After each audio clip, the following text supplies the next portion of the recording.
La première fête chrétienne, la plus importante pour les chrétiens, c'est Pâques. C'est-à-dire que les premiers chrétiens ont commencé par célébrer la mort et la résurrection de Jésus. Et plus tard est né Noël que nous célébrons.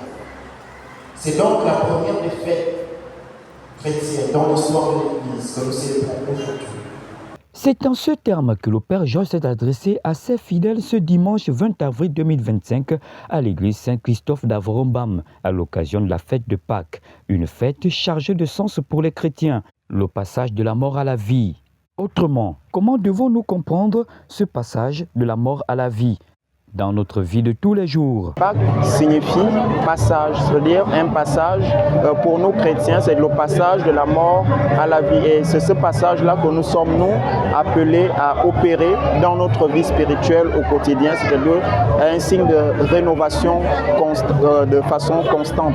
Justement, c'est pourquoi je parlais de peur dans l'homélie. Nous sommes dans un contexte où les gens ont peur de la sorcellerie. Celui qui est ressuscité ne doit pas avoir peur. Et celui qui est ressuscité dans un contexte politique ne doit pas avoir peur non plus de dénoncer les injustices. C'est cela en fait le ressuscité. C'est lui qui a véritablement fait l'expérience du ressuscité, est appelé à justement à braver tout ce que...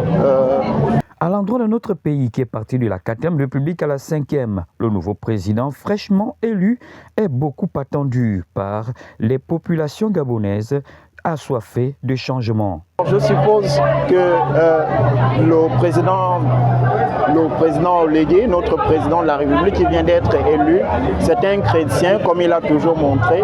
Et donc c'est encore un défi qui lui est lancé.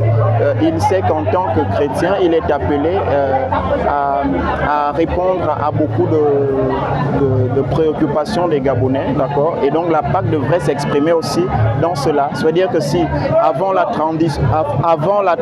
transition est égale après la transition, il n'y a pas eu véritablement de changement. Et nous attendons beaucoup de lui par rapport justement à ce changement-là dans notre pays. Vivement qu'à l'occasion de cette Pâque, le Gabon connaisse le renouveau à l'image de Christ qui est passé de la mort à la vie et qui est entré dans sa gloire, car ce pays qui a beaucoup souffert mérite enfin d'entrer dans sa félicité.